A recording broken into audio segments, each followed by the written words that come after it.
Hey there! If you're looking for a fun and easy way to earn rewards, including cash and prizes, check out the link in the video description. The face of the only Egyptian pharaoh killed in battle has been revealed for first time in 3,500 years. Experts have even shown how Tao II died by completing his facial reconstruction with the axes that killed him.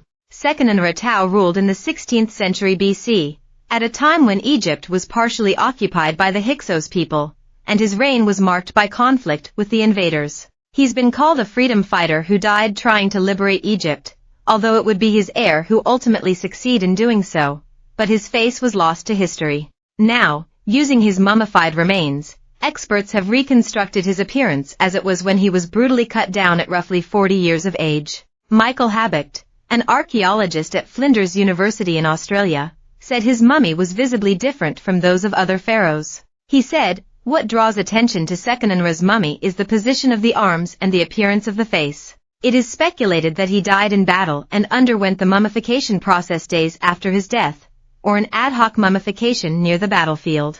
The embalmers did the best job possible, but Seqenenre's image differs greatly from other royal mummies, who rest in a serene position, with their arms crossed over their chest.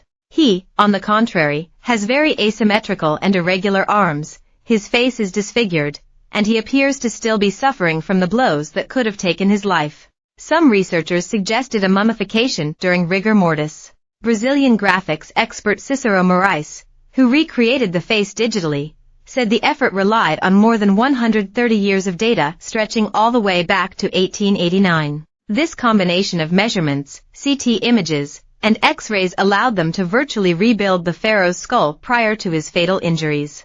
They then used data taken from living people for the reconstruction, warping a donor's virtual face until it matched the skull, in a process called anatomical deformation. Mr. Moraes said, "We created 4 groups of images. One group was objective images without speculative elements, with closed eyes and in grayscale. Another was colored images, already containing speculative data such as skin color and eye shape.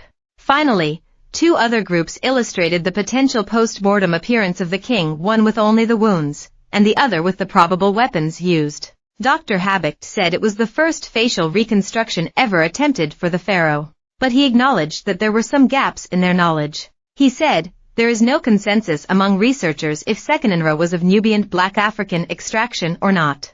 The now dark skin is not an reliable indicator, as mummies in general tend to darken when they are opened after a long time and exposed to oxygen. Even the suggestion that the pharaoh was killed in battle is contested." Mr. Moraes said, "Some authors indicate that he would have been killed during the battle. Others suggest he was assassinated during sleep, or that he would have been killed in a ceremonial way by high-ranking individuals from the enemy army. What most studies seems to agree on is that he received 1 or more fatal blows to the head from axes. Whatever happened, the injuries were concentrated on the face." He added, "Everything indicates that Seqenenre died a very violent death." Dr. Habicht said they were the worst pre-death injuries found on any royal mummy, citing a 1980 study by Egyptologists James Harris and Edward Wendt. According to Gaston Maspero, who analyzed Seqenenre Tao in 1889, the living pharaoh was tall and slender, with the remains of the muscles in his shoulders and chest suggesting notable vigor. And though he would not succeed in expelling the Hyksos from Egypt, his son Ahmose I would ultimately finish the job.